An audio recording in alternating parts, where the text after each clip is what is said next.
BJP के लिए दिल्ली में यह जीत आसानी से नहीं मिली है। पूरी ताकत उसने झोंकी है तब मिली है।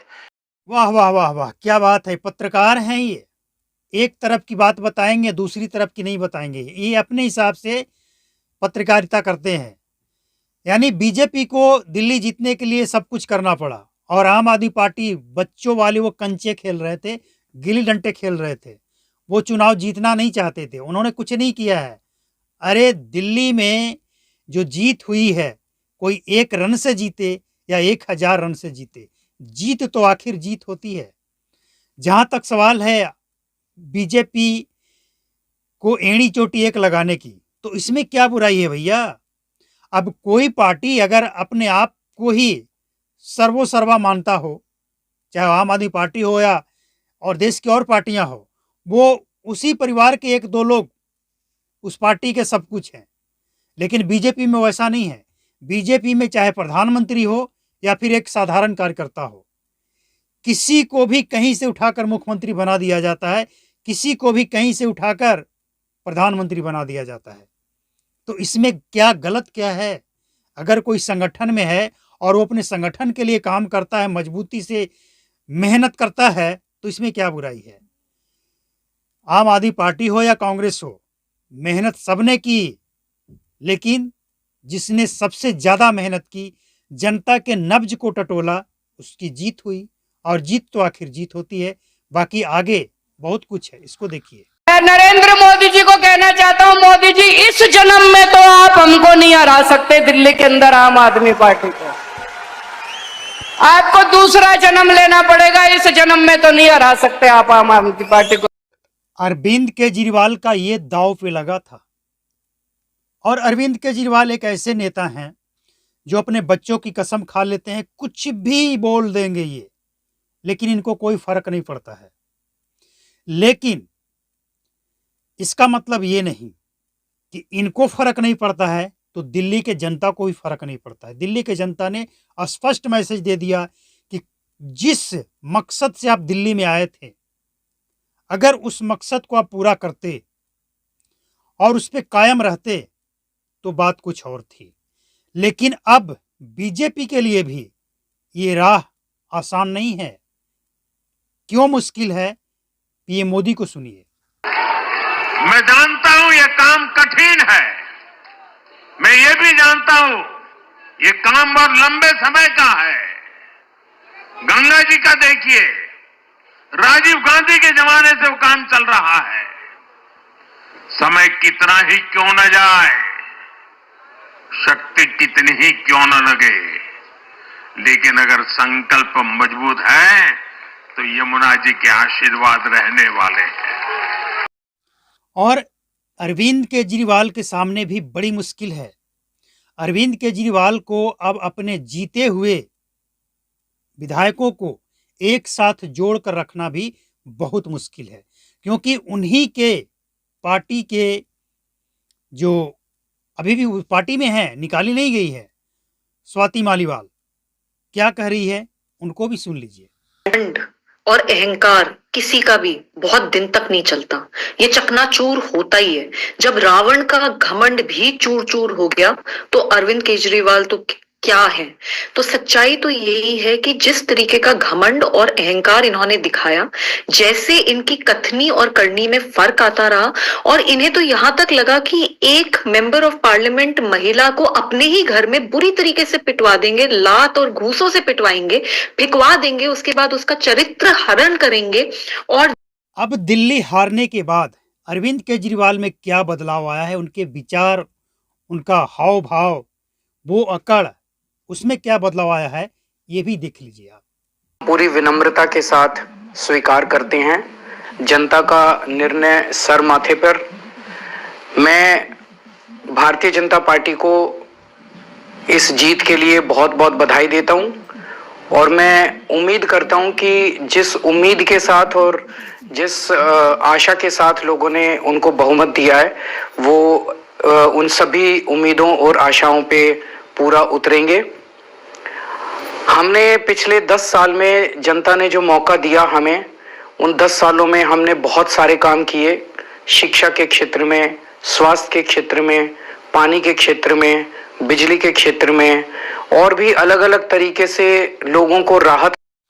दिल्ली रिजल्ट के बाद, विधानसभा चुनाव रिजल्ट के बाद बीजेपी और आम आदमी पार्टी और कुछ पत्रकार, इन सभी की बातों को अगर देखा जाए तो एक नहीं अनेक बातें बाहर निकल कर आती है। अरविंद केजरीवाल और उनके पार्टी के लोगों को जो ये लग रहा था कि दिल्ली में वो गढ़ बना लिए हैं कि जहां से अब उनको कोई हटा नहीं सकता है, दिल्ली के जनता ने उसे खारिज कर दिया कि सत्ता और राजनीति किसी के बाप की बपौती नहीं है। ये दिल्ली हो या पूरे देश का किसी भी राज्य की बात हो, जनता के हाथों में है कि सत्ता किसे देना है और किसे छीन लेना है। ये कोई मायने नहीं रखता है कि आप क्या वायदे कर रहे हैं, आप जनता को कितना लुभा रहे हैं, कितना लालच दे रहे हैं। इन तमाम बातों से कोई लेना देना जनता को नहीं होता है। जनता को वो दिखता है जो हकीकत है और नेताओं के बयान के पीछे की सच्चाई है।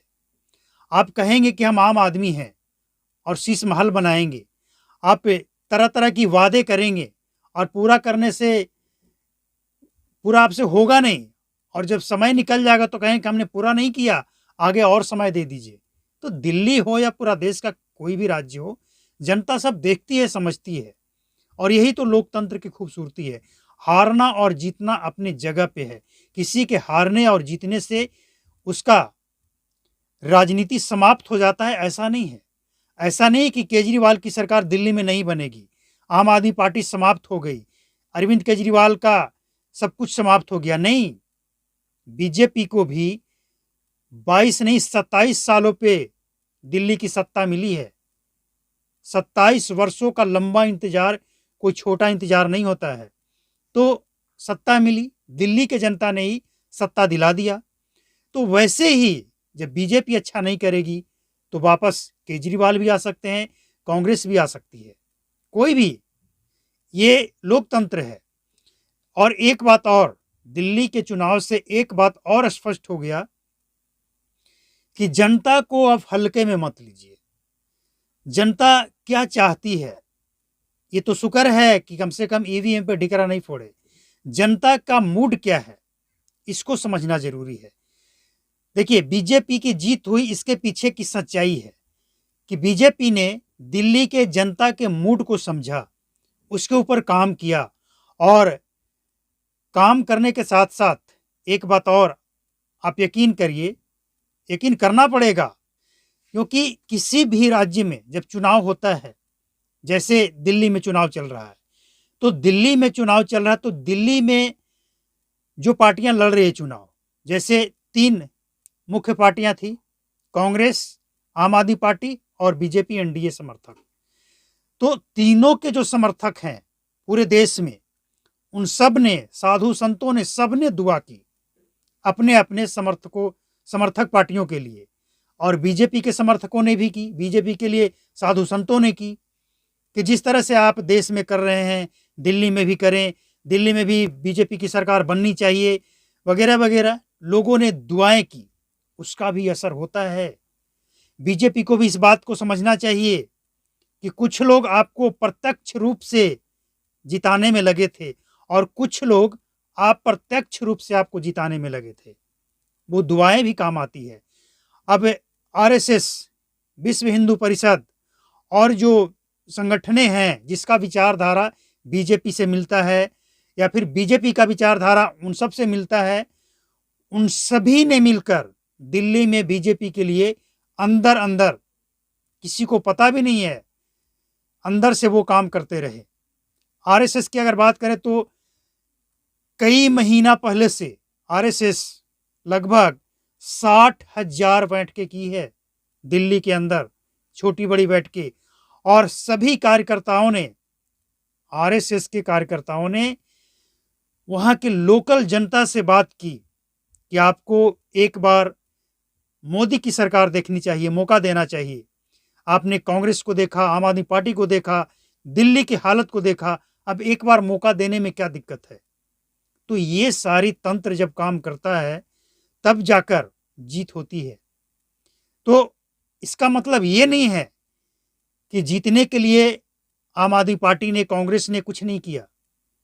सबने अपने स्तर से, देखिए कोई भी पार्टी हो, आज भले ही उनका बयान अलग अलग आता हो कि मेरा वोट प्रतिशत बढ़ा है, ये बढ़ा वो बढ़ा, देखिए इलेक्शन कोई भी लड़ता है वो वोट प्रतिशत बढ़ाने के लिए नहीं, जीतने के लिए। और जीतने के लिए आपको एक बात मानना पड़ेगा कि जीत चाहे 1 रन से हो या फिर 1000 रन से हो, जीत तो आखिर जीत होती है। जीत का सेहरा जिसके सर पे चढ़ता है उसको पूछिए कि जीत क्या होती है। और कहने वाले कुछ भी कहें, ईवीएम जो भी, जिसको जो कहना है कहे, लेकिन जो जमीनी स्तर पे जिसकी कार्रवाई चल रही थी उसकी जीत तो होनी ही थी। इसमें कुछ आश्चर्य करने की जरूरत नहीं है। और एक बड़ी जिम्मेवारी बीजेपी को मिली है और बीजेपी इस जिम्मेवारी को निभाएगी तो आगे सत्ता में आएगी, वरना सत्ता से बेदखल भी कर दी जाएगी।